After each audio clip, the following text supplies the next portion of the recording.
What's going on, everybody? Welcome to the Alex Cuesta Show. How is everybody doing out there on this Wednesday, June 21st of 2023? Before we get into all the fun stuff, like, share, follow, subscribe, rate 5 stars on Spotify and iTunes. Spread this word of mouth. Go find us on the socials at the Alex Cuesta Show. And unfortunately, I haven't been able to announce that we have a new co-host. So David is still here. Hi, David. Hi. I'm doing well. I'm glad you asked. I didn't ask. I know you didn't ask. I'm glad you did, though. I'm doing well. I'm not very interested. No, how's it? Everything is going well with you? Yes. Everything's going well. There is a very needy cat behind me. She's been on my chair all evening. So if you hear any noises like a little bell, it's probably her. So my wife, I'm not deathly allergic to cats, but I am allergic. And the other day, my wife is just sending me pictures like, I want this cat. And I'm just like, get it. What do you want me to tell you? Just get it. She's like, I want you to come pet it. I'm like, that's definitely not happening. So if you want to have this chance, like, Dave, you know Julie, like, you know how she is. She's like, come pet it first. I'm like, no, Just get the cat or don't. So that's my little cat aside, but everything's going good here. You still have your big news coming up, which I think we have next week, another week, and then you can kind of. It is promised next week. Really? No, you know what? Don't promise anything, Dave. We live by. Oh no, it is promised on whether or not it's going to happen next week. That is definitive. Okay. So before we jump into this week's show, last week's show, we had a fantastic guest. We had your friend, which is miraculous. You have those, Kelsey. She came on. She's the co-owner with her boyfriend, Pokéboard Co. It was a really cool show. Her and her boyfriend, they take old skateboards, they carve them out, and then they paint them, different cartoon characters, and commission them out. So it was a good nerdy show. We got into our Star Wars and all that type of stuff. So definitely go back and give that a listen. And Dave, you know what I noticed? We have a string of Manchester going over the last few weeks. Starting off 2 weeks ago with Cole. It's a good thing. And then last week with Kelsey. Yeah, it is a good thing. It's nice to jump back to our roots. And, this week, I think we kind of reached the pinnacle, though, because we have two really cool guests. They're in our local government over there at Manchester. It is Rob. I didn't ask you your last name pronunciation, so if I mess it up, I apologize. He's going to mess it up. Rob, is it Arace? Is it right? So funny enough, even on the campaign trail, no one quite got it right. Mostly because you are right. It's Arace. Okay.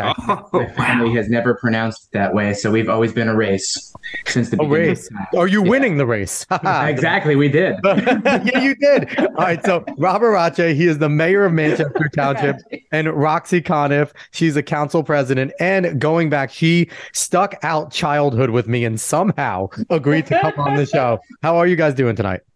Doing well. Thanks for having us. Yeah. So I'm excited to have a great time. Now, I'm also honored, too, because, Rob, you're actually the second Manchester mayor that I've had on a show. I did a previous show called The Median, and I had Mayor Ken Palmer on. Oh, awesome. So he came on, and that was a little bit of a different show where I kind of played devil's advocate, which was fun. Yeah. To talk to him, but it's kind of cool. I keep on getting the mayors on. Now, I really hope that you're going to be around for a long time, so I don't have to have another Manchester mayor on in a little bit. But the hope is that you hang around. So I want to jump into the show because we don't do video, so people can't see. But you guys, in terms of politics, are not old. You're not typically what people think of, graying out. Now, if geriatric. If any of you are graying, definitely get the hair color going. But no, you guys, you're not old. You're not graying, which is typically what we think of, especially in local politics, right? In local politics, it's a lot of, the good old boys, the good old girls, the people that, did PTA and now they're just kind of moving on up, right? So, Rob, I want to start with you. Sure. What was your reasoning for running to be the mayor of Manchester? Well, a couple of things. I will say I have quite a few more gray hairs than I did in January. I could imagine. a couple years more worth of gray hair in 6 months. So, it's interesting. I've always wanted to be involved in some capacity locally. Actually grew up in Beechwood, so a town over. And kind of growing up, I was always involved with my church, community sports. And when I was in Beechwood and wanted to start getting more involved in the community, I joined the recreation committee, and the mayor wound up appointing to me. At the time, it was super exciting and a really big deal. And then my wife and I wound up getting married, and she grew up in Toms River, and we decided to move to Manchester. We had like best friends that grew up there. My wife's grandparents are in one of the Crestwoods, and I kind of just wanted to continue the momentum of getting involved somehow locally. So it's really interesting. Like Mayor Palmer's an awesome guy. He like really gave me my first shot. So I met him, and he kind of like saw that young blood was needed in local politics. So he appointed me to the zoning board so I can get involved and get some experience under my belt. But I've always kind of wanted to be involved in the community. And it's really interesting because at a local form of government, you're actually closest to your constituents. So you can hear them, and you can actually make impact and change like very quickly at a local level, as opposed to being at a state or congressional level where obviously you have more power, more authority, and you control more money. But if you want to make immediate impact and change, it actually happens at the local level. So it kind of just unfolded naturally from planning Easter egg hunts all the way to kind of being mayor over the course of 5 years. And I will say, moving to Manchester is where Roxy and I kind of cross paths. And then us being in really similar age and becoming friends. Roxy, from kind of her connections and the government, she was able to kind of point me in the right direction. And now really 5 years later, here we are. So, and Roxy, people don't know about you that you've actually been involved in New Jersey politics with the Republican Party for a little while now. So this is kind of seems like a just logical transition for you to jump in to some form of government, whether it was local, whether it was, going into like a state level or something like that. What made you decide to eventually choose to go back into Manchester and, jump into our council? And I'm going to apologize right away, Roxy. If I call you Koberger at all, I apologize. And Sean, because I knew you as Roxy Koberger. So I know. Yeah. I apologize. Yeah, I apologize to you and Sean. Sean, I'm sorry. But overall, so what made you decide to jump in there? Honestly, I never saw myself running for office. I always liked doing like the background stuff. I worked, like you said, I worked in government, and I worked for different administrations. I worked on campaigns, and I always enjoyed that aspect of it. But now to be an elected official and be, at the forefront it's a lot different. And the only reason I really chose to step up to the plate was just because it is my hometown. I didn't like what was going on, and I saw what was happening, and I thought about what the future of our town is going to look like. And I just couldn't let, a couple people ruin that for the future of our residents.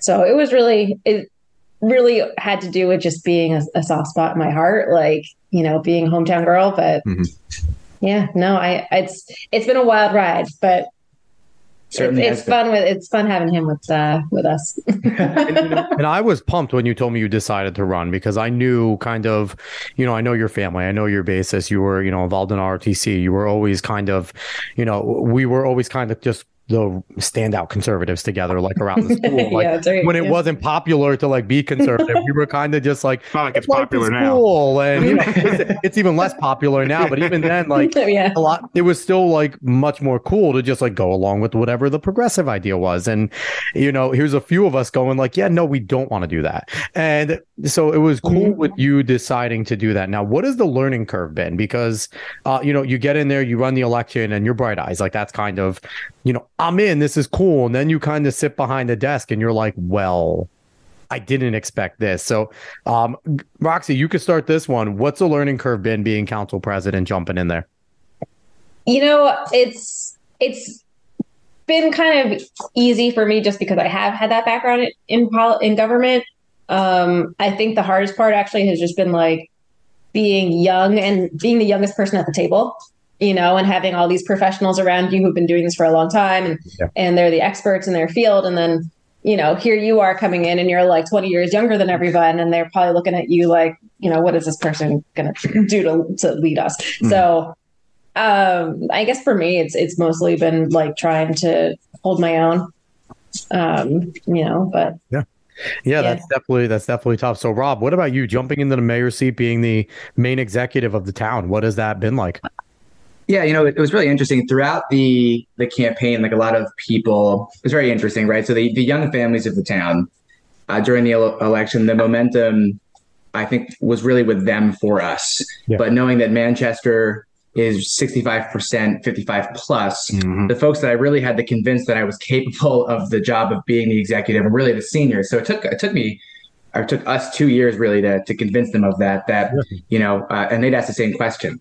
What experience do you have? So, I do have a business background of about 8 years, so that was helpful. However, to an extent, well, have you ever really run an organization of this size? And the answer was no. But my answer always was that you are the people that you surround yourself with. So luckily, over the course of now the past 5 years, I've made really phenomenal connections with really experienced people. And that's kind of always been my philosophy, that to be able to network and find the folks that have really been there and done that, to where I had a vision for the town and I knew where I wanted to take it. But in terms of the practicalities and the budgeting and the professionals, I was really able to lean on that network. So that was really my plan all along. So for instance, in like Manchester Township, it's mayor, council, and then your mayor has a business administrator. So my business administrator has, a wealth of experience, 26 years of a mayor himself. Wow. From actually Stafford Township. He was also the business administrator at a county level. So the plan had always been, obviously there's a learning curve, but if I have a vision and I think it's very ambitious and it's, I want to move fast, but then able to lean on a business administrator that I brought in who knows hey, let's elaborate on this. Here are all the details. Here are how things are going to unfold. Here's who we need to talk to. That has to be done by resolution. That has to be done by ordinance. Let's consult the township attorney. So the plan was always that, being, in my mind, a good leader isn't necessarily being the best, but it's having the ability to surround yourself with the best people. Yep. So I think, we were able to do that fairly quickly, and it's helped tremendously over the course of the past 6 months. So I think what happened a lot of the times is that people doubted me when they saw me. When they heard me speak, I convinced them. And then I think the results over the course of the past 6 months have really been kind of driven by the people we've surrounded ourselves with. So certainly a learning curve, but it's been much better, I think, because of the people we're able to plug in some of the important positions. I find it it's interesting because you sound like that young first year head coach in a sport, especially basketball. You get that first year coach, and what do they always bring? They bring that former veteran head coach that's been there that can, kind of, and I guess it's kind of tempering. Like you said, you're very ambitious. So I can imagine you're sitting there talking to him. You're I want to do this and that. And he's just whoa. Let's talk about this first. Let's talk about that first. We can do this. This might be down the road. I feel like that'll be a cool time sitting at the table doing those. Well, and it has been amazing too, right? And I kind of laid out my agenda. We had a number of things that we wanted to do. We had, policy we wanted to pass. We had, a budget that we needed to fix. We had things we needed to do for emergency services. As you guys probably know, water has been an issue in Manchester since the beginning of time. Water capacity, water quality, right? So water infrastructure. So, I sat down with him and had pages and pages and pages and pages of things to do. And then he quickly realized, he was like, Mayor, you're going to realize that government doesn't move nearly as fast as you'd like it to. And it has been true, but it's wound up being a really nice yin and yang type experience because, he does have so much, a wealth of knowledge, and I'm kind of always pushing the train forward. And to your point, he's always slowing things down and elaborating, but him and I are meeting in a middle, and he's done a really tremendous job where you'll find business administrators where they'll come in and they have their own agenda and the thing that they want to do. And you'll be at odds with the BA, and the BA will be pushing for things. He is very much found my voice, found what my vision for the town is. And he's been just a tremendous advocate of executing on a day-to-day basis. So, I would say that if you are young and you do get involved and you do win, surround yourself with experienced people and fast and people that have the best interest for you and the town. And I think that's what we were lucky to find pretty quickly. So I've always been curious, what is your relationship as mayor with the Lakehurst mayor? Because obviously they are a borough of Manchester. They have their own mayor. What type of, do you have any jurisdiction over the borough, or are they completely independent and you guys kind of work hand in hand with what you want to do? Because it is overall Manchester. So how does that work with Lakehurst? Yeah, it's completely independent. So Lakehurst has their own mayor and their own council. I believe their form of government is very similar to Manchester, directly elected mayor. And I will say Mayor Harry Robbins, he's a phenomenal person. And in fact, he is one of the people, because he's been there so long, so experienced. He's one of the people a lot of the times that I will, go to with questions. And he's always been extremely supportive. I think his family they've been friends with Roxy's family for a really long time. So yeah, I have no jurisdiction over Lakehurst. They're completely independent. We do have some shared services.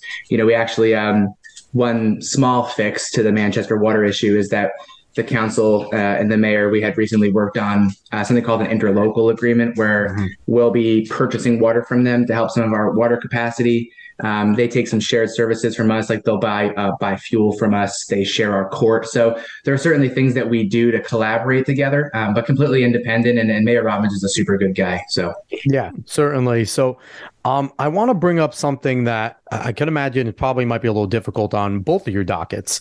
Right now, the country, I feel like it's obvious we're all going through this little culture war thing going on with the right and the left. And I know this might be tough, but David and I have talked with looking back at Manchester, we have an extremely diverse populace in terms of when we're walking through the high school, like we didn't realize how good we had it in terms of all the relationships, all the different walks of life, different cultures that we got to experience with, people from Whiting, Hollyoaks, Pine Lake Park, Summit Park, Richard Estates. Like we have such a varied area.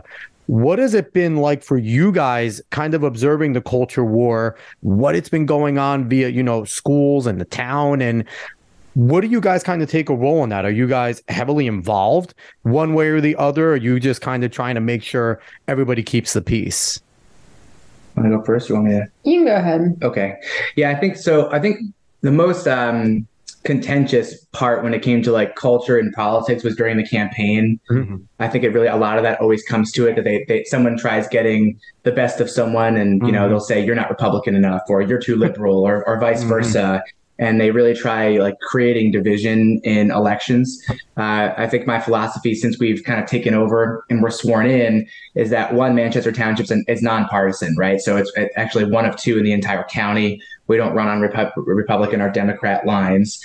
And at a local level, something that you'll find is that everyone, when you're talking about nationwide, national, even statewide politics, everyone's warring over it because it does become, brings in social issues, it brings in differing philosophies. But what I've tried to do at a local level is that everybody wants a new road without potholes in it. Everybody wants clean water. Everybody wants to be able to go home to a safe house. Everybody wants their kids to have the highest quality of education possible. Everybody wants clean parks. So what you realize is that when anybody wants to start reaching for the national politics and they want to start getting wound up about it, is that, well, no, our platform is X, Y, and Z. We want clean water. We want our seniors to be protected from extremely high exorbitant rental increases. And you realize when you talk about that, because that's a primary responsibility of local government, it actually starts unifying people. Yeah. So it takes the spectrum out of it a lot of the times between left and right or what the culture wars are. And obviously those things are still there. Yeah. And but when you kind of disarm everybody and say that like this is our job and the money that's coming out of your pocket and your taxes and how are those things being invested locally, the conversation becomes much less about like you versus me and it really is more us. And now what I've realized is that even when the nationwide conversations do come where you build trust, it's only been 6 months. So I would still say I'm trust building, right? Yeah. I think we've built a lot of trust, but I've always say, actions are stronger than words. And I was basically like, give me 4 years. So anybody that didn't want to support me, give me 4 years. I'm like, I won, give me 4 years and you can judge the result of that. But it's led to the conversations of showing up to a high school graduation or showing up to a PTA event or a Little League baseball event. And brag about that real quick. You guys were the first people, first mayor and council president to show up to a high school graduation, which is ridiculous. And I'm happy you guys have kind of set that standard. And it really is. And people take note of that. Yeah. So when you're always present and you're always really worried about local issues, it even becomes easier to start talking about national issues. Yep. So if someone comes to me, rather than being an adversary, they're coming to me now knowing that I'm trying my best locally. And if I have a difference of opinions, it's much more of a rational discussion of like, well, here's why you and I differ on those things. So it becomes less of a screaming match. And don't get me wrong, there will always be the screaming matches, but we're trying our best to, I think, unify locally. And that's really the best opportunity to do it. It kind of takes those nationwide, flashy, hot topics out of it. And I think it kind of gives a trust building opportunity. So I like that. Now, Roxy, at the council level, you're kind of like the one that when you have your council meetings, right? That's an opportunity for the constituency to come and talk to you guys directly. So in your 6 months, have you kind of had constituents come and challenge you on any of these types of things? And if so, how do you guys kind of handle that? Or is there any controversy within the council there about some of these topics and that you have to navigate as president? Yeah, I mean, it's interesting. It's only been a few months, so knock on wood, we haven't had anything that's been super difficult to handle. But, you have constituents who come up every now and then, and, and they're very passionate because, these are things that concern them, that this affects their daily life. And, and that's, when you think about politics and you think like, oh, politics is dirty, a lot of people think like, I don't want to get involved in politics. I don't want to think about it because, it's just, you don't know what to think. You don't know who to believe, blah, blah, blah. But like politics, literally, like every part of your life is basically it's based on what your government is doing. Yeah. So if you're not actively involved or like paying attention to what's going on, like, you then don't get the chance to understand like what, how it affects you, and that's really like the main part of it is like how government is affecting you. So, yeah, so we've had a couple people who will come to our council meetings. We just had a rent leveling, ordinance that we passed. That was one of our first businesses of order, was our rent leveling ordinance. And that, we had found on the campaign trail, much to Rob's credit, we had a lot of constituents telling us in our mobile home communities that they own the unit, but they rent the land, and they were experiencing ridiculous price increases on their rent. And so one of the things that we did was we went and we established a rent leveling ordinance in town, which we didn't have. Surrounding towns in Ocean County did. But then we find out that, there are other communities who are facing similar issues, and so then they come to our council meetings and they say, hey, this was great, but, we're affected by this in another way. Like, and so you get to see different aspects of how, how people are affected by government and, how they're affected by the different laws and ordinances that you're passing. We also had a situation recently where, we have a woman who's been facing issues with her neighbor who is renting out units in her house, which is, not legal. But it's really just a matter of being able to, how can the government come in and step in and say, you can't do this, this is illegal. We have to set certain ordinances in place, and we have to go back to our code and we have to refer to that. So that makes our hands, like, not that it ties our hands, but it makes it difficult for us to be able to do anything in particular to say, like, you can't do this. And it's really, you need to be able to have the backing with your ordinances and your codes to be able to, crack down on something that's affecting your residents.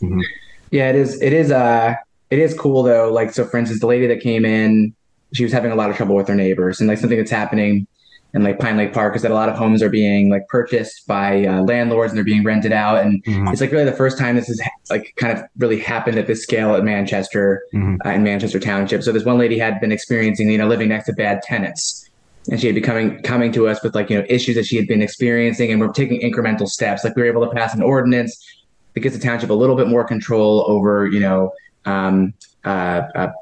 penalizing landlords for bad tenant behavior. If they're withdrawing on township resources over and over and over and repeatedly, calling the cops. Well, now the landlord has to take out a bond, and that bond can be drawn on to cover the cost of the township having to go out. So it's something to kind of like ensure that they're finding better tenants. But she came in to a council meeting and basically said, hey, like you guys have been hearing my needs. Was that ordinance you just had a first reading for, was that because of what you're hearing from me? And the answer was not only hearing from you, but a variety of other residents. And to be able to make impactful change that quickly, like I said before, is like super satisfying. Even something as simple as like, from the administration standpoint, folks will, contact the mayor's office, and a tree on a township-owned lot had been growing over their house for 2 years. And, for me to even answer the phone and say, oh, I got you, I'll send them out today. We went out, assessed the situation, and took care of it in a week. That was mind blowing to them. It was that they couldn't believe that not only did the mayor answer his phone or answer a Facebook private message, but literally one day later, the whole crew was there and they waited for 2 years. Yeah. So it's like, that's a super satisfying part of like being in it, to like take action and to have people be like, I can't believe the government actually did something for me. Exactly. Yeah. And that's definitely, that responsiveness is something that I think is going to gain the trust, right? Yeah. Doing those little things that, you're being involved in the community and you want to help. And I find that, it's going to be interesting. And it seems like it's going to be interesting that when you guys realize, like, you did this, here's the dominoes here. Now we got a deal. They did that. Yeah. I feel like that's going to be fun. Now, I want to talk about the election because the election was definitely an interesting time. I was monitoring it up here from Poughkeepsie, New York, and looking at it. And it certainly got a little hairy for a little while there, especially before the runoff happened. So talk about what happened? What was your strategy going into the election? Because obviously technology has moved at the speed of, like warp speed. Like it's been incredible. And did you guys have any benefit being younger in terms of using this technology and understanding it a little bit better? Yeah, I think you were really handling the tech side of things. Yeah. So I think we did a number of things. So I'll start basically where we knew we were. And we knew that we had a flat out disadvantage in vote by mail. Mm-hmm. And the reason we had a flat out disadvantage in vote by mail is because the way that it works is that the incumbent mayor could visit 27 of the HOAs that we have on a repeated basis. So he could go and basically give an update and have direct access to a significantly large percentage of our voting population. Like, so being the incumbent in Manchester, to be able to go to the 27 HOAs, that you have an advantage, and that the vote by mailers are primarily retirees, folks 55 plus. Yep. And I I hate universal vote by mail. I hate it so much. so in a way, it is convenient, but we knew that we had a disadvantage because the seniors were not necessarily supporting the incumbent for his record, but they were supporting the incumbent because they knew who he was, and they had FaceTime. So a challenge for us immediately was, how do we get access to the seniors? And we tried, and it was difficult. But in every election, we knew we were going to have a disadvantage to vote by mail. So with that said, I think we understood the issues better. I think we were really able to pinpoint what we were trying to speak. We knew the folks in terms of stopping overdevelopment, preserving the rural and suburban character of town, attracting businesses responsibly. So we really knew the messaging, but it was, how do we get it there? And I think what wound up being a huge differentiator is that I believe we were using, a technology stack that the opponents were not. And, canvassing, for instance, like Roxy has taught me this, but, going door to door and meeting people face to face is extremely important. Yes. But what a lot of, I think, old school campaigns miss is that when you're carrying around a clipboard and paper and to write down what happened and to store it, and for you to talk to, say, 500 households in one day with like 24 volunteers. And the thing is, I know we're nonpartisan, but I do believe, like, it seems like you lean right, like I do. Yeah, absolutely. So and the town party should freaking take notes from you and start going door to door everywhere, because they suck. Absolutely. Something that I think that really helped is that door to door is not new, but the way that it's tracked is, like, previously, right, you'll write it down on a clipboard, and you'll go home with the results of, like, was this person a supporter? What issues did they care about? That data by somebody then needs to be entered into some kind of platform, if any. And a lot of the times, from what I've experienced, it doesn't get entered anywhere. So you're going and you're just tracking the district, and you're like, that's done, and you throw it away and you move on to the next district. So busy work. we were using really great software where we were using a mobile canvassing app where I'd go to a door. I know that they were Republican, or I know that they're Democrat. I know their affiliation. I know how often they were voting. I go to the door, have a great conversation, and I know right off the bat, are they supporting me? Are they undecided? Or are they supporting the other guy? What are the issues that were important to them, and take note of it? So what wound up happening, especially in the runoff, this became super important that, like, in the last week of the election, we had a list of thousands of people that we knew that supported us. We knew their phone number. We knew the issues they cared about. We knew who were undecided, and we knew who were voting by mail.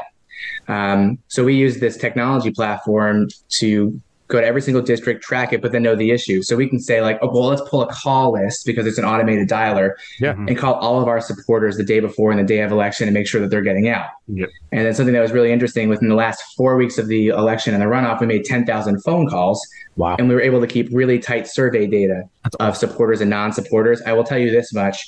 The survey results of those phone calls had the election split 52-48.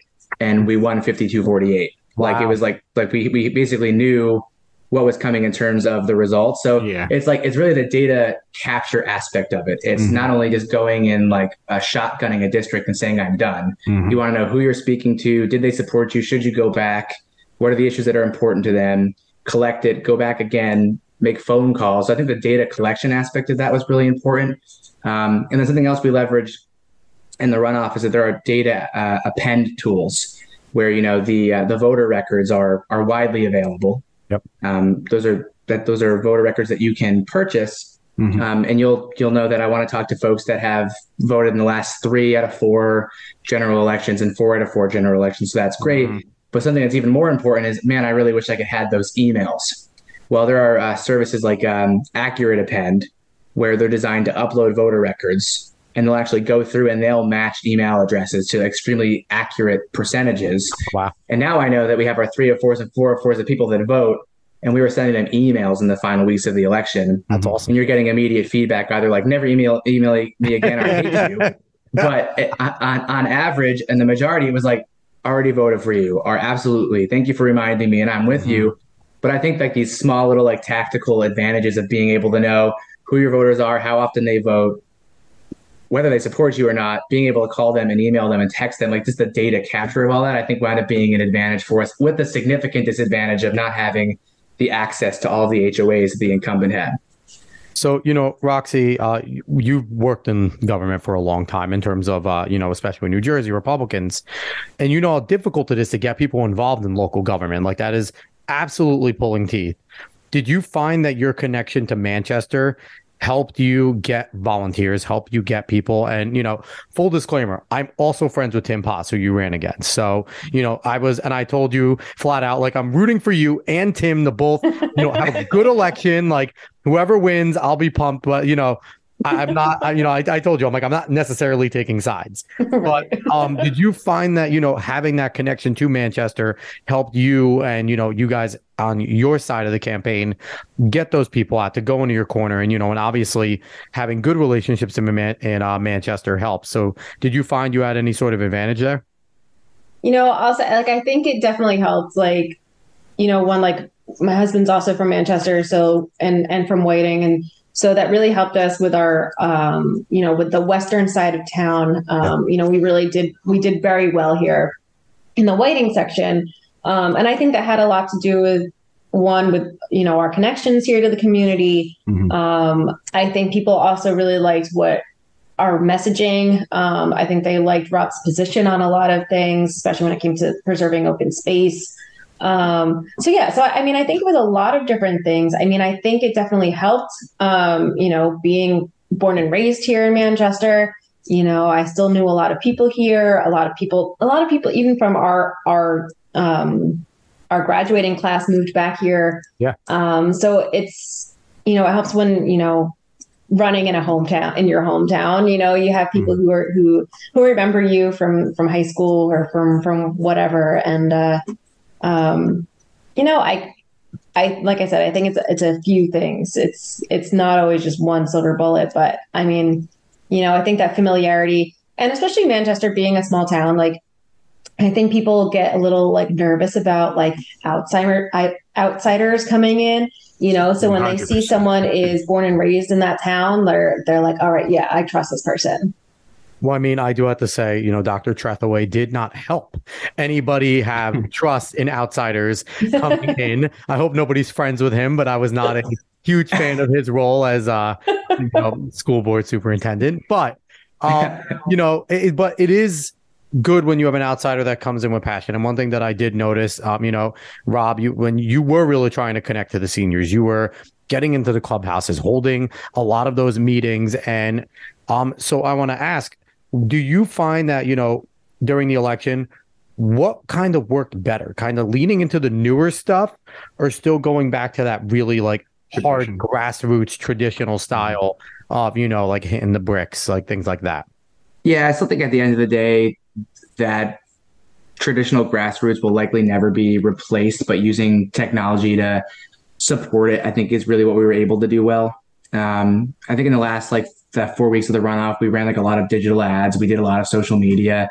I certainly think it gave us an advantage with younger families. But to your point, I think nothing beats getting to speak at an HOA and being able to convince or change the minds of 70 people at once. And especially in like the retirees, like meeting somebody and hearing you speak like face to face and hearing your plans and seeing your mannerisms and, being able to like really like see what your handshake feels like and look you in the eyes and see if they can trust you. Like, I don't think that'll ever really truly be replaced. Like, even in a digital future, I'm not sure that I think the most important and most impactful thing is still going to be like shaking someone's hand and being able to get them to realize that you're sincere. But I think if they're all building blocks, I think, nothing will ever replace grassroots, but being able to get impressions and touch points digitally, it all kind of like works hand in hand. But I think what really did it is that in the last 4 weeks, we knocked 6,000 doors and made 10,000 phone calls. And I don't think there's anything else that can replace that. I think in the total election, I think we probably touched 15,000 doors over the course from like June to December. So even now, like I'll bump into someone, and the couple that I talked about before with the tree, I met them 2 years ago. I knocked the door on like an August day. The guy's name's Jason, and like just because I met him and he knew me, and I convinced them that I was a good person, to see them again 2 years later and they'd be like, "Oh, is that tree thing fixed?" And they were like, "No, it's not. I can't believe you remembered that." Like those type of impressions, I don't think are can ever be outdone by digital. And the difficulty was that we needed to find things that gave us the opportunity to get in front of people because we weren't getting the face-to-face. And a lot of the HOAs, they're private communities, so they're very skeptical when you're there, and soliciting's not allowed. And although canvassing isn't soliciting, it's a protected form of speech by the First Amendment. Explaining that to someone that's convincing a bunch of old people that you're not doing that. In the lack of a better term. Exactly. So they're not used to especially when they're not used to it. Manchester, and I'm sorry not to jump in here, but like, Manchester is a town where no one ever had to canvass. No one's ever done phone calls. No one's ever knocked a door in Manchester for probably close to 30 years or more. So for people, especially young people, to be like knocking on your door in a senior community, they were like, "What is happening? Who are you? Are you Get out of my neighborhood." I heard there were burglaries in our area. Get out of here, young whippersnappers. And it's absolutely ludicrous that is unknown to Manchester Township, that people want to come and actually put effort for your vote. It is incredible that the township, I mean, it's not just Manchester, it's multiple in the country. It's a lot. It's too many. I'm sure we're not unique. Yeah, exactly. But it's just out of this world that we'd be surprised that people would try to get our vote. Yeah, and it's nice too because I think in the thick of it, in the runoff, when it was one-on-one, it wasn't the three candidates anymore, and to be able to really convey our message the way that we did, and we were able to really kind of like hone in and go after things. We wrote really targeted letters. Pine Lake Park, undersized lots, them being built are like a huge issue, and we're actively working to stop them. The rent leveling thing, really big issue. We were able to pass a rent leveling ordinance in 60 days, but we were able to send targeted letters like telling our plan and like knowing the issues. Nothing will ever replace knowing the issues in a very granular way by neighborhood. And to be able to speak to it, not just broadly, but it's being able to speak to someone's problem that in Pine Ridge South or Pine Ridge at Crestwood compared to Pine Lake Park compared to Roosevelt City. Being able to speak to those precisely in a geographic area gives you an advantage. And then, we only really had the opportunity probably to speak to like 9 or 10 HOAs in the election. There's 27 of them. So that was a disadvantage. But now when we go, it's great because towards the end of now, working for 2 years straight, even now I had the opportunity to speak at HOAs for the first time ever. And you'll hear a lot of things like, "I read about you, and now that you're here, I'm happy I voted for you." Like, it's just, it'll never replace the personal connection. So. And for people that don't understand local, when you talked about, changing 70 minds, that is massive in a local election, because that could be the difference in between winning and losing. And I think, especially for the runoff, that kind of was the difference, was getting that group of 70, that group of 100 to turn around and say, "You know what? I was supporting Hudak because after, Palmer spoke pretty well when he handed it over, and I trusted Mayor Palmer, and that was, so changing their minds. And again, not to knock Manchester, we have a lot of old people. Changing old people's minds is a skill, especially as a young kid who, you're a kid to them. We're kids to them. That doesn't, what do you know about the world? What is your wisdom? You're in your 30s. I'm, when I was there, I served here and I did this. And and I feel like you seem like the type of person that at these, HOA meetings, after you got done talking, was willing to sit down and listen to all of them, tell you their stories 9 times over, and be interested all 9 times. But that's why I don't go to HOAs with him anymore. Well, something I gotta go. Sean's texted me 30 times. Something that's fascinating too is that I think everybody is looking for someone that's going to look out for them. Yeah. And it really always does come down to trust, because now, even during the campaign, you get a lot of people like, I'm so happy someone young is taking interest. And even our 55 plus, like, they've been through a lot. They've seen a lot.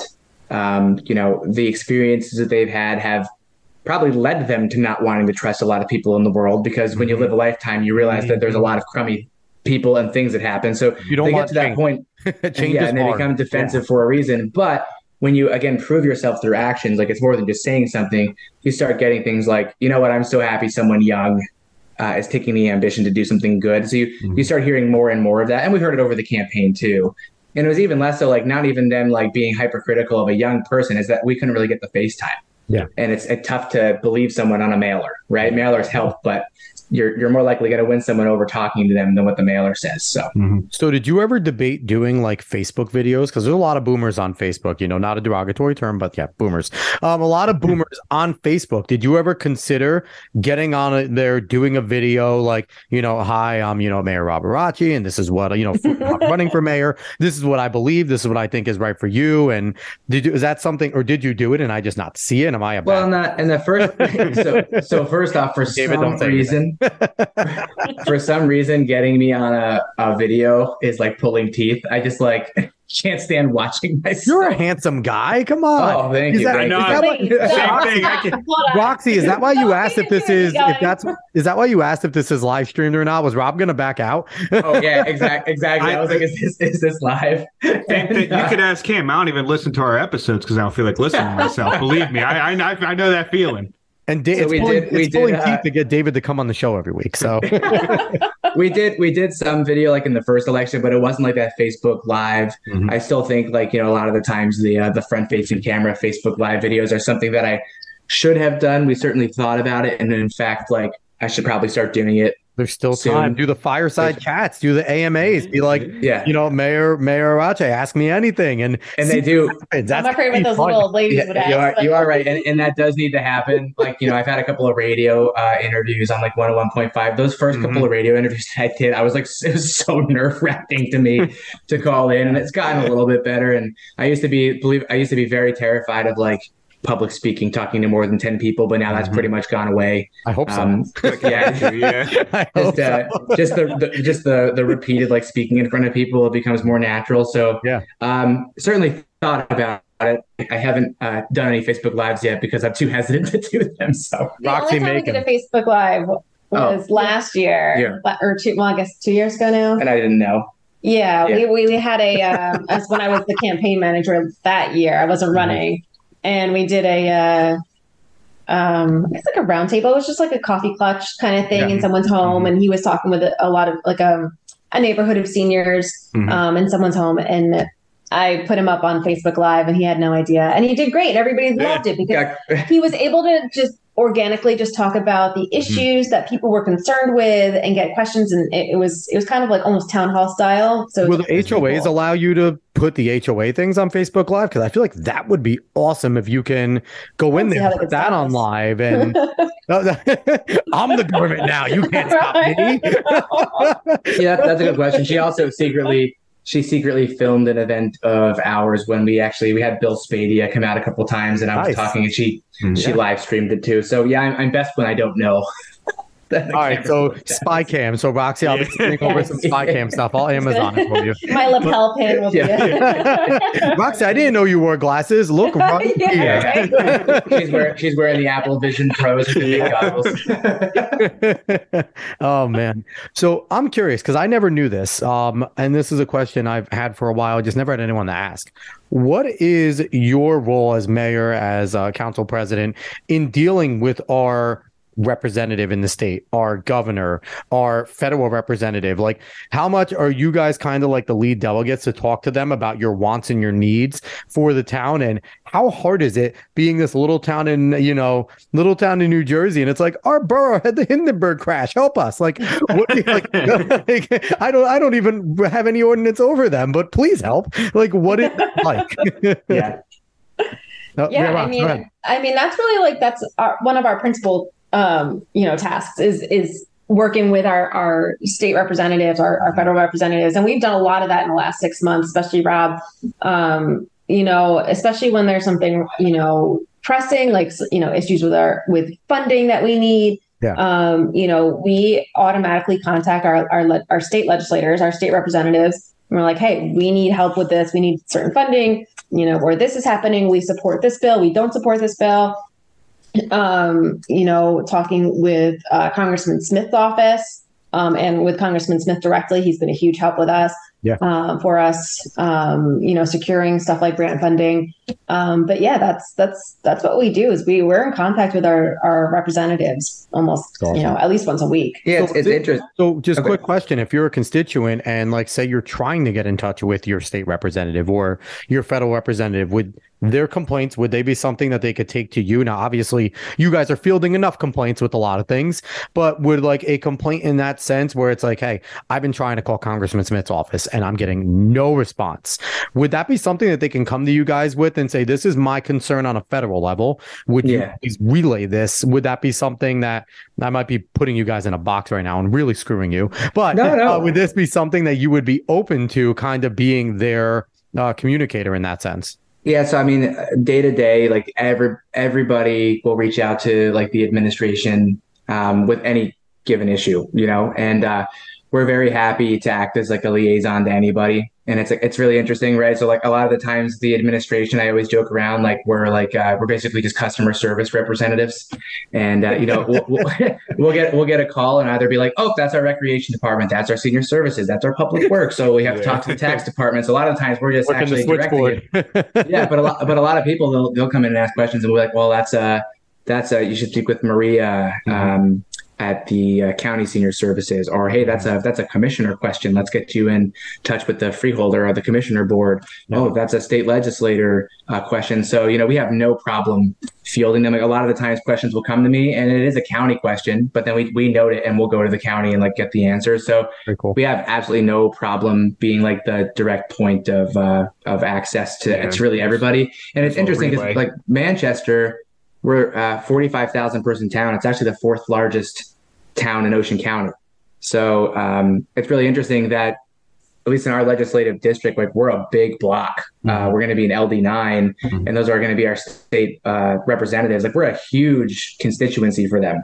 And a lot of people, they don't realize that because they don't realize that like Whiting's part of Manchester proper, that it's all one town. But we feel like we have the a lot of stepsister of Tom's River, Jackson, and Brick all the time. Like we're just like their redheaded stepsister. That's just kind of there. And we're one of the biggest towns by square mileage. We're 82 square miles. Jackson's 110, but we're a big town, and a lot of people don't realize it. So we've actually been able to really kind of wield that. We have needs, our constituents have needs. And I think we've actually probably in the last 6 months have been, I would venture to say, the most effective at actually reaching out to those legislators and representatives. And, Chris Smith is actually a resident of ours. He lives in Manchester Township, and being able to, we have friends on the commissioner board, and we're very close with our legislators, even senators like in other counties, we're reaching out for their help. And what you realize quickly is that they're all very willing to help. Like they have this stigma of, they're too far away and they don't have their ear to the ground. I got to say, some of the guys that are there now really care. Like I get calls from people that I never, ever thought in a million years, to your point, would call the mayor of Manchester. And I get those calls and they're very willing to help. That's cool. Congressman Smith, a lot of people will complain about term limits. Congressman Smith has been tremendous. And because he's been there so long, he knows where to go. He sits on the right committees. He has the relationships. His staff has the knowledge. And you go and ask a question and say, I have a need. Can you help me? The answer is always yes. Like they do tremendous work. And I think that had always kind of been our platform, is that if we can't do it, we'll find someone that can. So in 6 months, I think we've made more progress than anybody really ever has. And to your point, like Manchester's always kind of, I think, been forgotten. It's the forgotten town to the west. Everybody thinks it's a small town. It's really not. Like, it hasn't been represented well at the scale that it really is. So that's really what we're trying to do. We've got 45,000 people, and we have needs, and we need them met. So help. And, you know, and the thing is too, like, people would be like, I feel like when they get to that larger level, as much as they want to help, it also is a nice campaign feather in their cap. Like, I did this for this small town, like I didn't do. And it's a good, it obviously, you know, I do think some people do really care. And, you know, Chris Smith living in Manchester does help, that he wants to help himself. But overall, like, I feel like it is also, it works, it's symbiotic, right? You get what you guys need. They get a nice little note in their thing. Like, maybe we can mention Manchester. Like, exactly. Exactly. So Roxy, there's a question for you, because not only are you young, you also happen to be a female. So what was that like, you know, especially, I feel like still politics is very much in Manchester too, a lot of a man's game, an old man's game with a lot of it. What was that like being a young female jumping in, throwing your name into the cap? Did you find some people scoffing at you, any barriers, or were they pretty open to that? You know, it's funny. It actually, when we get this all the time. I'll go to an event with Rob, and I'll just be the two of us that show up from the council and from the administration. And he, you know, people will recognize him right away. And then they'll ask me, "Oh, are you his wife?" and you know, like I don't care. Like, if they don't recognize me, they don't know who I am. It's totally fine. I just think it's so interesting that people automatically, like, that's the first thing their head goes to is, oh, maybe it's probably his wife. Are you going to eventually be like, yeah, his work wife? I'm the I'm his work wife. I'm the council president. It's super crazy because, like, I try my best now too, because I try being mindful of it, and I, like, people will be like, "Mayor, how are you?" And I'm like, "And this is the council president. This is the council president." Like, every single person we go to, and I'm like, "Yes, I'm the mayor, and this is the council president." But, like, I'll do it like 12 times, and someone's like, "Oh, is this your wife?" I'm like, no, it's council president. That's like How I Met Your Mother. Have you met Ted? Have you met the council president? So obviously that might get a little frustrating, but is that something that you kind of like figured out a way on how to deal with that in a amicable manner? Like, yeah, I mean, you know, most people are always, they're going to feel a little awkward and feel embarrassed, but, you know, I try to, you know, laugh it off and tell them, no, it's okay. It happens all the time. You know, so it's honestly, it's more, it's just funny to me. I don't take it, you know, feel like it's a slight or anything or whatever. But, yeah, I mean, for the most part, people just kind of laugh it off. So, found any ways to kind of use it to your advantage in this current climate? Because in this climate, like, identity plays a role in a lot of people's opinions and things. And that's just, you know, identity is a huge deal, whether or not it should be or shouldn't be. That's neither here nor there, but the reality is that it is. So have you found that that's helped you connect with other women that maybe wouldn't have voted for yourself or Rob, like being so young, being like, you know, with your belief system? Has you found that that's been an advantage, or do you try not to play that identity role? You know, I and it's fun because I don't even think about it most of the time, you know, but every now and then I'll be looking around a table of, you know, at our campaign meetings or whatever, and I'll be like, oh, I'm the only woman at this table, you know, but it doesn't matter, you know, but it's just, it brings a different perspective sometimes, you know, and I've, you know, some of the doors that I've knocked, I've had women who were older when in senior communities and like, oh yeah, girl power. Like, I'm so happy that you're running, you know? So I do think it helped other women to come out and vote for our ticket.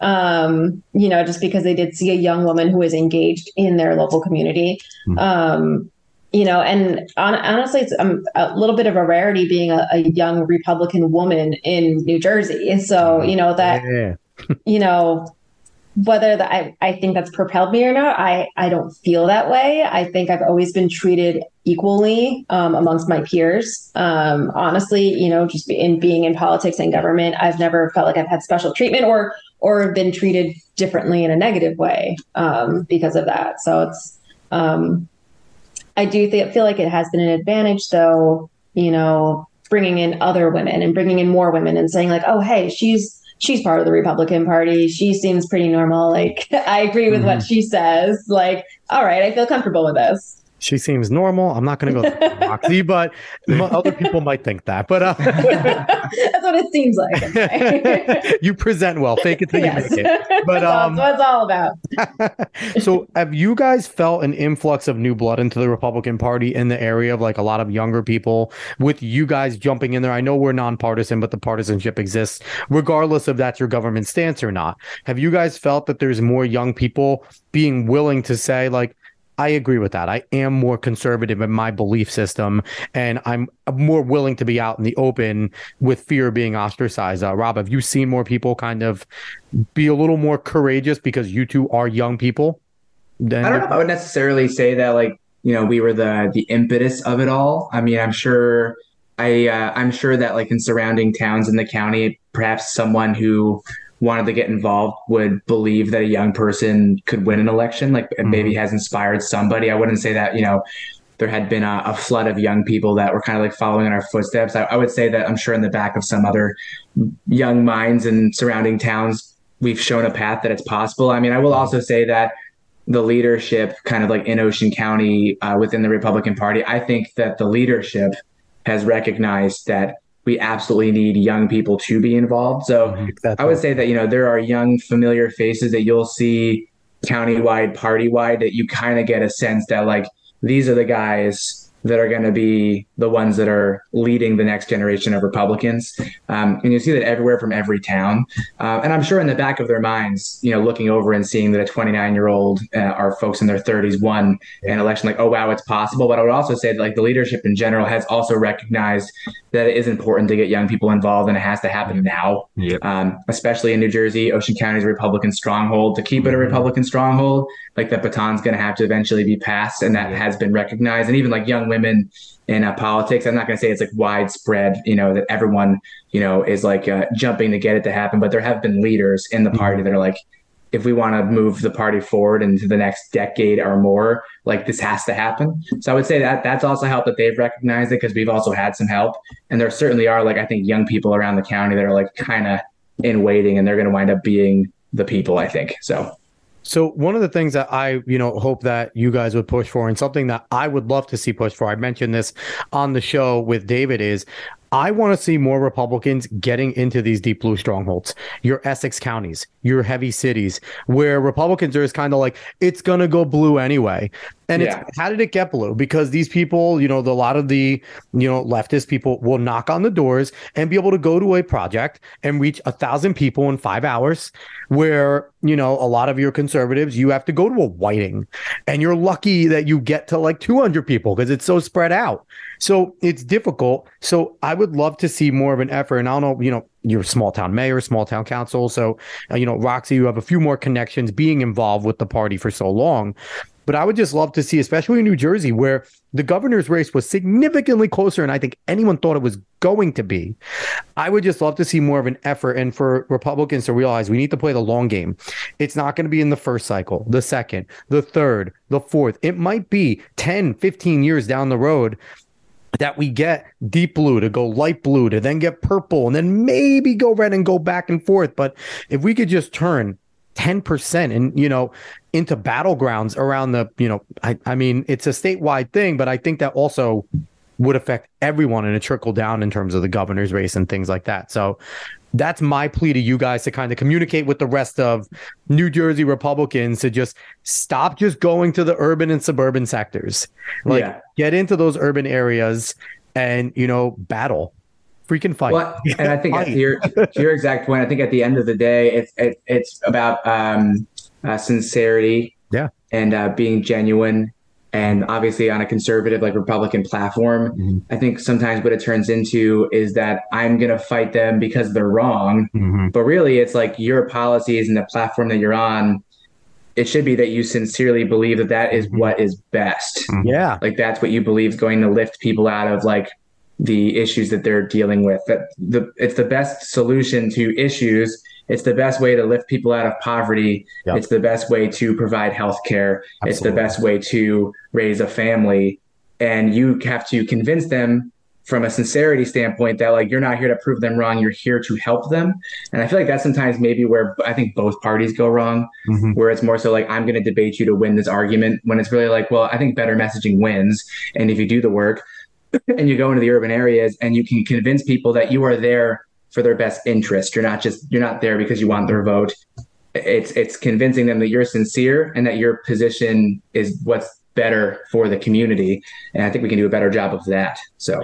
And I love hearing that. Now, would you guys consider yourselves kind of old guard Republican people or more like the newer populists? Because there's definitely a divide between, your older, we love war, we love that like type of conservative, and kind of the new populists like, no, we kind of like the Constitution more than we like going to war. And that's really what we like. Like, where would you guys kind of find yourself on that? Like older guard versus, I guess, lack of a better term. Like, kind of pigeonholed them on that one. Yeah, I did. Yeah. Do you love war? Or do you that was, do you like war? There we go. But so where would you guys put yourselves? Roxy, you can go first. Ladies first. I wouldn't say I'm either or strictly. I'm not strictly in either camp. Okay. I think it comes down to what making common sense decisions and having common sense judgment. It's one thing I learned when I was in college as a political science major. Not everything is black and white. Life is very gray. So, to be able to say I'm one way or the other, I think it's not responsible to say, I believe in this. I believe, we should go to war. We shouldn't go to war. It depends on the circumstances. It depends on the situation. I love it. I mean, I will say that like, if you were to ask me, do I think it's okay to say I love my country? The answer is yes. I think being patriotic is fine. I think finding pride in your country and where we've started and where we've come and seeing the beauty and what was built and what was constructed. And I think, using it as a mechanism for liberty and seeing what various groups have had to overcome, knowing that they've had to overcome it, but a mechanism had put in place for them to do it, and kind of like watching the United States grow to like say that, I love this country and it's okay to say that. I think we're the best in the world. I think it's okay to say that, protecting American interests, like, depending on the mechanisms and tools necessary to do that via economic levers or military levers, like to Roxy's point, it's all gray. But I think to be able to say that, I think we're the best country in the world and I'm proud to be an American and I believe in protecting American interests and I believe that we're an economic powerhouse and I believe that can be used for good. Like, perhaps that's what the Republican platform is. Like, I think promoting the ideals of like, looking up to the flag and what it represents. I think that those are all things that I'm perfectly fine with standing for. So old versus new, like, maybe that's the Republican platform, being able to be proud of your country, proud of where it's come from, proud of where you can go. Like, even for me, like I grew up in a single family household. My dad passed away. My grandparents came from Europe. My family was like probably lower income. What other country in the world? Not to say that I'm like some uber amazingly successful person, but what other country in the world can you have someone who like raised in a single family and almost come from nothing, and to have your mom support you and kind of like fight for you, and then you get to become mayor? Like, that doesn't happen in a lot of other places. And I think to say that like I'm proud that I'm in a country that promotes that is a perfectly fair thing to say. And believe it or not, there's a lot of people out there that say that that's not okay. So I'm not with those people. So I love that.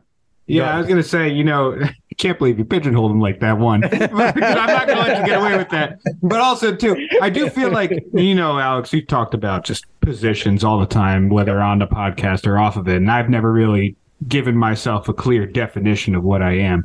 Mainly because I don't know. It seems like you guys kind of agree with the position I'm about to like put forward. But it's like you have a core set of beliefs. And you have certain things that you're really not going to walk away from. Like, okay, I'm not going to step over this line. But things have context. There's situations that have context and need to work through them. And, you bash your head against your beliefs on them. Like, okay, does this actually go across? Like, what's happening here? Because you never know what could pop up. But you have to shift depending on what's needed in that position.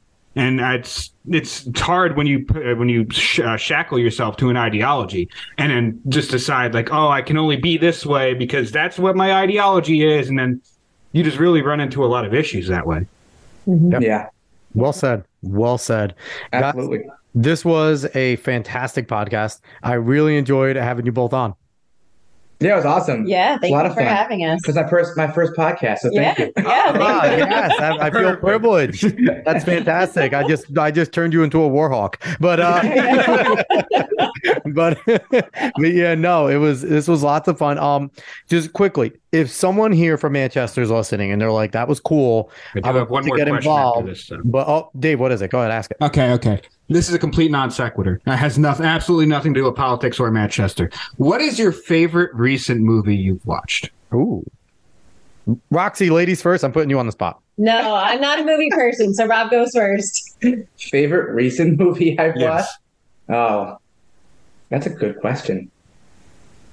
What movies have I watched? I know. I'm trying to think now. If you had to help me, I'm asking my wife. If it's going to take too long, then go with a favorite movie that you haven't seen or you want. I'll tell you a movie that I should have always have seen, and it's not a recent movie, but I just saw it, and it might blow your mind. But I just watched Saving Private Ryan like 2 weeks ago. Really? Wow. And And I will say that it showed like the brutality of war. Yeah. And I was honestly like I honestly was so blown away to think that like, being 29 and still feeling like you're a young 18-year-olds kind of like going to a beachhead and like going through what they went through, honestly was like just super humbling and like mind blowing. It's really difficult to believe. And it was certainly like just like the entire thing was a very surreal movie to watch. And I wanted to watch it my entire life. And then finally, like my friends for like months have been like, I can't believe you haven't seen this movie. We finally sat down and watched it. And I was like, wow. Yeah. And it really held up.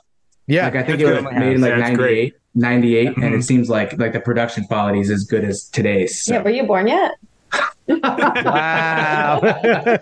Ouch. I was 5. So, that was 2. Roxy, since Rob cheated, you can too. It doesn't have to be a reason. Yeah, and he gave you time, so I hope you were thinking. No. And it's funny because I'm not a big movie person, so I don't show. I mean, give us a TV show. Give us something. Oh boy. Sean, help her out. I know. Sean, what's a good movie that we've seen? I mean, that's the problem. I'm a big like spooky movie person. That's like Tim Burton, like David loves Tim that Burton too. Directs. Yes. So Tim Burton. Sleepy Hollow is probably my all-time favorite. That's a good one. That is a good one. Okay.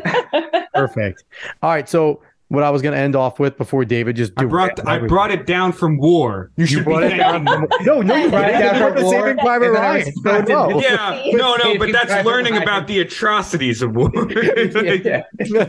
All we know, Rob officially likes war. Like it's now official that's all he's about right now. And I'm like, now let me tell you, my favorite movie. Oh man, so those are all good movies. They are the Pacific I'm rewatching Brothers. So good. I'm rewatching Band of Brothers right now. Oh my god. Anyway, so if anyone listening to this is from Manchester or anywhere and they're thinking this is pretty cool, they're young people, I'm young, I want to get involved, what's their best way to get involved in local politics that you guys can think of? They can call me or text me at 732-691-9365. I love it. I love it. The wife in the background just went, oh my god. Just so you know, the entire town has my phone number. They're on every pamphlet. I was actually just hoping you were giving your wife's number. Like, I feel like that would have been even funnier if she just starts getting texts from randos. Like, hey, man, Roger, I want to get involved. He'll just forward you another one and be like, I hate you, Rob. Yeah, right. Yeah. So, Roxy, from your standpoint, working within government for a while, what's a good way? Because I have to say, I'm here in Poughkeepsie and I want to get involved. And I'm like stonewalled. Like the local Conservative Party sucks here and Republican Party is not good here. They're good in campaign time, like getting the message out. But in terms of like, I'm like, hey, I want to get involved. Like, I don't know, maybe they see my podcast and they're like, this guy is a psycho. So I don't want him in there. But what would you recommend for somebody that wants to be involved? I mean, who do they call besides Rob? Yeah, our club started there. Like our local club, like no one was doing anything, no one had any direction, and we just kind of took the bull by the horns. We came in and we're like, hey, you guys need a club president? Here we go. And we just came in, they needed direction, they needed guidance, and we were just like, hey, we want to do stuff.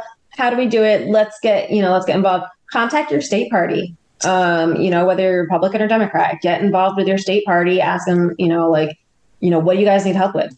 I'll be there. I'll come to events. I'll knock doors. I'll make phone calls. And honestly, you meet so many great people doing that. Like I've met so many awesome people in my career, just by doing a phone bank, or knocking doors with volunteers. And, it's you meet all walks of life. So definitely, just Google your state party, call them up. If that's a dead end, next thing I would say is call your local elected officials, tell them you want to get involved, or just even get involved in your PTA and local community organizations. School board. Start there. Yeah.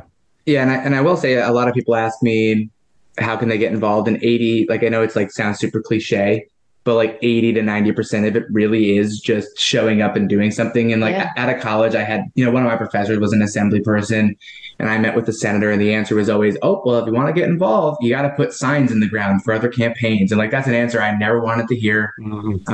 And then guess what? The moment that I finally got over myself and wound up, I think I met with a senator. I went to a political event. I got connected with someone from a congressional campaign who told me to call my municipal chair, and that was Roxy. So it's and then I kind of just through there have showed up to 80, 90% of the time. And people if you're the person putting signs in the ground, and if you're the person phone banking, and if you're the person door knocking, and if you're the person showing up and supporting candidates, well, one day the next logical person to turn to when it's time for an opening to be filled, it winds up being you. And there really aren't a whole lot of people that are willing to do that. And you can do it very rapidly by always being the face that's there. You ordered the pizza, you picked it up. It's stuff as simple as that. And when you're always there day to day and always helping, the next logical decision is well, you're up.